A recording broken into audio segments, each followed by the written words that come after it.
Évangile de Jésus-Christ selon saint Matthieu, au chapitre 21, du 33e au 43e verset. Écoutez une autre parabole. Un homme était propriétaire d'un domaine. Il planta une vigne, l'entoura d'une clôture, y creusa un pressoir et y bâtit une tour de garde.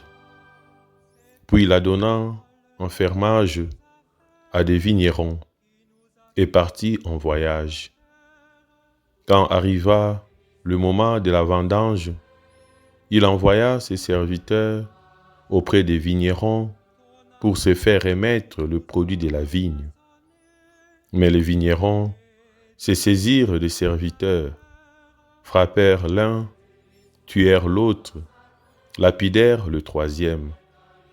De nouveau, le propriétaire envoya d'autres serviteurs, plus nombreux que le premier, mais ils furent traités de la même façon. Finalement, il leur envoya son fils en se disant « Ils respecteront mon fils ».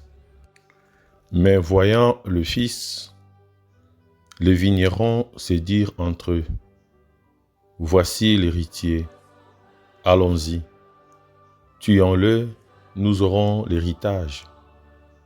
Ils se saisirent de lui, le jetèrent hors de la vigne et le tuèrent.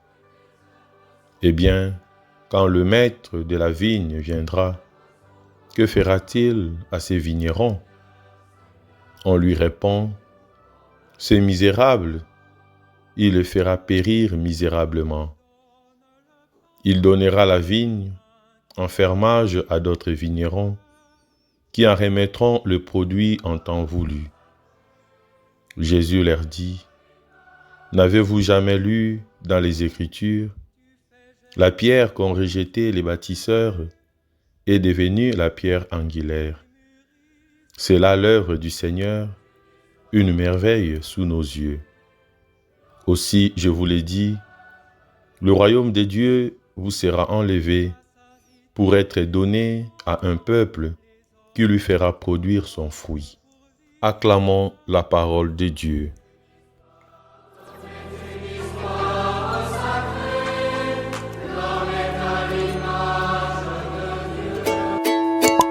Bien-aimés dans le Christ, comprenons aujourd'hui que le royaume de Dieu n'est pas une réalité réservée à des privilégiés. Nous prenons parfois la place de Dieu. Pourtant, nous ne sommes que les serviteurs de son œuvre, non les maîtres. Nous sommes parfois scandalisés de constater que d'autres, apparemment étrangers au Christ, peuvent accomplir un travail que nous croyons réservé à nous seuls.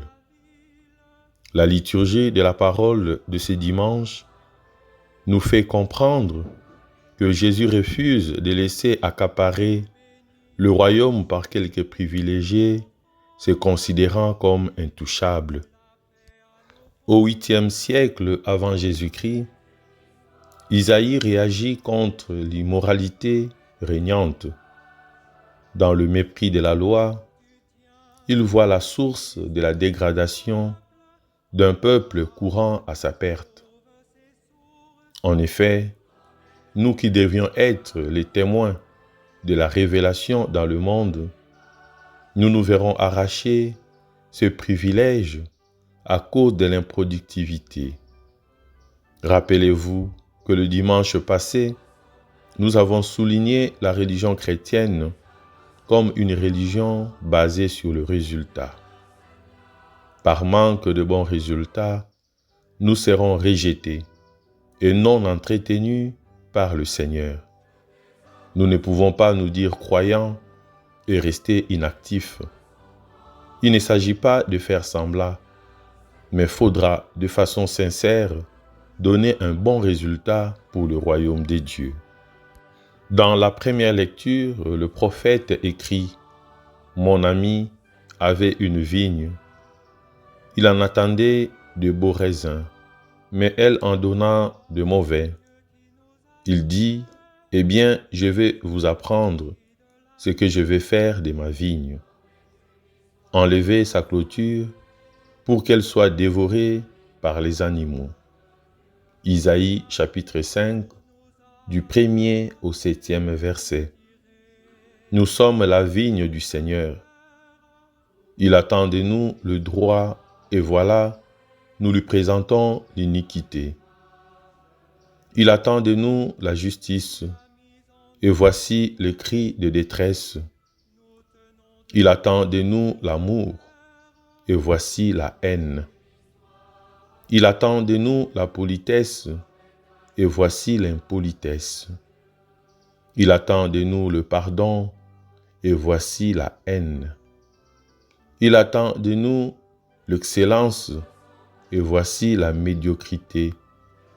Il attend de nous une vie spirituelle et voici la vie superficielle. Il attend de nous l'honnêteté et voici la malhonnêteté. Bien-aimé, Saint Paul lance un appel fort aux Philippiens et à nous aujourd'hui. Philippiens chapitre 4, du 6e au 9e verset. Ne soyez inquiets de rien, mais en toutes circonstances, dans l'action de grâce, priez et suppliez pour faire connaître à Dieu vos demandes. L'apôtre nous demande de prendre sur notre compte tout ce qui s'appelle vertu et qui mérite des éloges. Nous devons être tournés vers l'avenir et vivre dans l'action de grâce et dans la paix. Et en ces jours, nous pouvons réciter la prière pour la paix de Saint François d'Assise, tel que je l'ai toujours dit à mes proches chrétiens. Nous ne sommes pas produits d'une faveur, nous sommes le fruit de la grâce de Dieu. C'est cette grâce qui peut construire la paix autour de nous. La recherche éternelle de la faveur conduit à la trahison, à la méchanceté, à la haine et aux autres désordres du genre. À travers l'évangile de ce dimanche que nous avons suivi au début de cette méditation, Jésus condamne un judaïsme qui a fait de sa mission un privilège réservé à une prétendue élite et qui, par là, fausse l'œuvre divine. Jésus nous laisse entrevoir sa propre mission. Il sera rejeté, trahi et condamné, mais deviendra la pierre d'angle du nouveau temple de Dieu. Combien de fois avons-nous dit dans notre vie, voici l'héritier, allons-y, tuons-le, nous aurons l'héritage. Plusieurs fois, mes frères et sœurs, parce que nous sommes souvent et parfois paresseux, jaloux et possessifs. Nous avons une mémoire courte. Nous refusons de croire que nous-mêmes, nous avons été embauchés. Et nous oublions que la pierre qu'ont rejetée les bâtisseurs est devenue la pierre angulaire. Dans nos structures et autres, nous nous croyons le meilleur. Après nous, il n'y aura plus personne. Ou encore, il y aura quelqu'un, mais d'incompétent.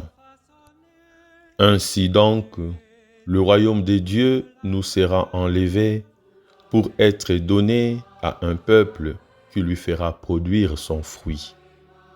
Le message d'aujourd'hui nous concerne tous. Nous voulons nous éloigner de ces messages, le lire au passé, car nous ne voulons pas savoir que nous aussi, nous avons rejeté l'amour de Dieu. Nous ne voulons pas réaliser que nous avons banalisé et détruit la vie. Nous avons détruit la vie des autres par nos affirmations, notre mépris, par le non-respect des autres. C'est pourquoi nous devons nous arrêter, écouter la parole de Dieu telle qu'il a voulu pour nous. La question fondamentale que nous devons nous poser en ces dimanches, comment faisons-nous face à notre propre insouciance et à notre honte à notre distance toujours plus grande vis-à-vis du Créateur. Nous sommes appelés à regarder avec courage ce que nous avons fait. Pour recevoir la miséricorde divine, nous devons d'abord sincèrement nous repentir, prendre une décision pour le bien. Sans la conversion, nos vies resteront ténèbres et contradictions, à moins que nous ne prenions le temps de nous estimer honnêtement. Alors, comme le dit les psaumes, le Dieu de l'univers nous fera revenir. Nous serons en sécurité, car son visage s'éclairera. Nous serons sauvés et nous porterons du fruit. Le Seigneur fait réellement porter du fruit à tous ceux qui sont au service de son œuvre et qui restent unis à lui. Prions-le de nous envahir de sa grâce, afin que nous lui rendions gloire par toute notre vie sans jamais le trahir. Amen.